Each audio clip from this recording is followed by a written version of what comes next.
Hello দর্শক, আপনারা এখন দেখবেন জাতীয় দৈনিকের কিছু গুরুত্বপূর্ণ নিউজ যেগুলা তারা লিড করেছে। যেমন আমার দেশ পত্রিকায় লিড করেছে মোদির রেস্কিউ মিশন হাসিনা।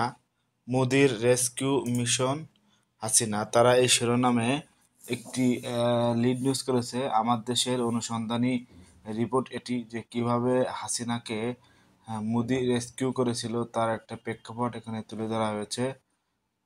তিনি মূলত এখানে আহ, সাতক্ষীরা হয়ে দিল্লি এভাবেই তিনি ঢাকা ত্যাগ করেছিলেন। তার একটি অনুসন্ধানী রিপোর্ট আমার দেশ এখানে লিড করেছে। তো এরপরে আমরা যেটি দেখব সেটি হলো ধর্মঘটে স্থবির চট্টগ্রাম বন্দর।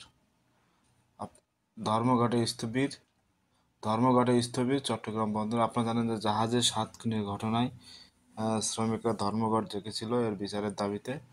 তো সেই নিউজ তারা এখানে লিড করেছে। নীলুফা ভিলাই জঙ্গি নাটকের নেপথ্যের কাহিনী। সেখানে ঘটনায় সেখানে দুই ছাত্রীকে 6 বছরের জেল জীবন করতে হয়েছে। তো সেই অনুসন্ধানী রিপোর্ট এখানে আমরা দেখতে পাচ্ছি আমার দেশের পক্ষ থেকে। তো এখানে আরেকটি রিপোর্ট আমরা দেখতে পাচ্ছি যে জুলাই জুলাই গণহত্যার বিচার আগামী বিজয় দিবসের আগেই হবে। একটি সংলাপে আইন উপদেষ্টা এই মন্তব্যটি করেছেন, যেটা আসলে বাংলাদেশের জন্য এখন খুব গুরুত্বপূর্ণ যে কাজ, জুলাই গণহত্যার বিচার। আহ, সেই নিউজ তারা এখানে আমার দেশ পত্রিকায় এখানে করেছে। তো আমার দেশ পত্রিকায় আমরা ব্যাক পেজটা দেখব। ফ্রন্ট পেজে তারা লিড নিউজ করেছে, ব্যাক পেজে আমরা দেখি।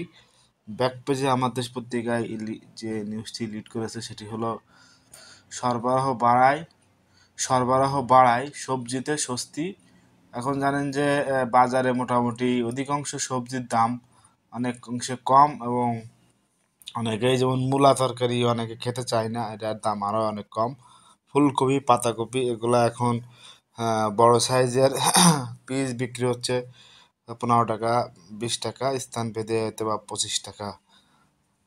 তো এখন আলুর দামও কমেছে, পেঁয়াজের দামও এখন কম। তো এখানে আরেকটি নিউজ আমরা দেখতে পাচ্ছি যে এখানে আরো একটি নিউজ আমরা দেখতে পাচ্ছি, দেশের মানুষের মুক্তির জন্য জীবন দিয়েছে নাফিসা। এই অনুসন্ধানী রিপোর্টটি আমার দেশ এখানে লিড করেছে। তো এই ছিল আমার দেশ পত্রিকার ফ্রন্ট পেজ এবং ব্যাক পেজের ঘটনা। এরপরে আমরা দেখব যে মানব জমিন।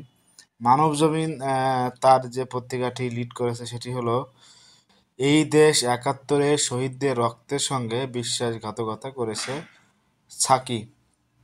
তিনি এই মন্তব্যটি করেছেন। তো এরপর আমরা দেখতে পাচ্ছি যে রিহ্যাব আবাসন মেলায় রিহ্যাব আবাসন মেলায় 403 কোটি টাকার ফ্ল্যাট ও প্লট বিক্রি ও বুকিং। এই নিউজটি তারা এখানে লিড করেছে। এরপরে আমরা যে দেখবো হলো ইত্তেফাক। ইত্তেফাক যে নিউজটি লিড করেছে সেটি হলো, এখানে দেখতে পাচ্ছেন আসিফ নজরুল, অ্যাটর্নি জেনারেল এবং চিফ প্রসিকিউটর, এই তিনজনের বক্তব্য দিয়ে এখানে তারা নিউজ করেছে যে আসিফ নজরুল বলেছে আগামী বিজয় দিবসের আগেই গণহত্যাকারীদের বিচার সম্পন্ন হবে। অ্যাটর্নি জেনারেল এখানে যে মন্তব্যটি করেছেন সেটি হলো প্রতিশোধ নয় বিচার করতে চাচ্ছি অ্যাটর্নি জেনারেল।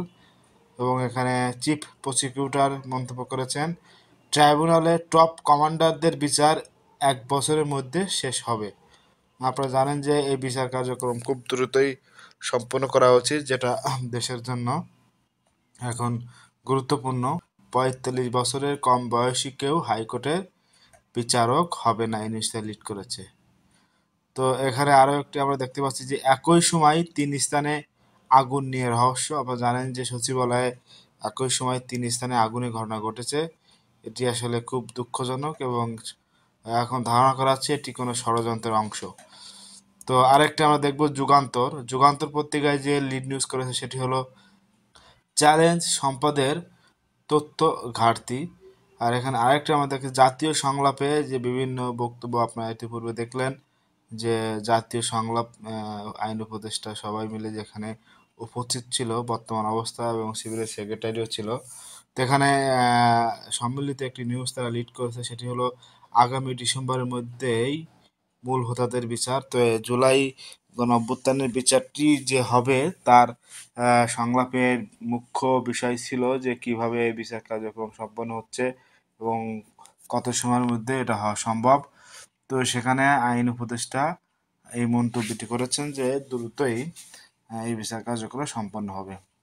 এরপরে আমরা দেখতে পাচ্ছি এখানে জামাতের আমির শফিকুর রহমান তিনি একটি বক্তব্য দিয়েছেন যে আহতদের আশানুরূপ চিকিৎসা নিশ্চিত হয়নি। আহতদের আশানুরূপ চিকিৎসা নিশ্চিত হয়নি, তিনি এই মন্তব্যটি করেছেন একটি জনসভায়।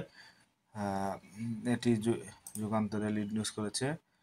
এরপর আরেকটি আমরা নিউজ দেখতে পাচ্ছি যে মির্জা ফখরুল ইসলাম আলমগীরের একটি নিউজ এখানে আমরা দেখতে পাচ্ছি যে দীর্ঘকাল অনির্বাচিত সরকার থাকা উচিত নয়। আপনারা জানেন যে 5 আগস্ট মূলত অন্তর্বর্তী সরকার গঠিত হয়েছিল, তো প্রায় 4.5 মাস হয়ে গিয়েছে।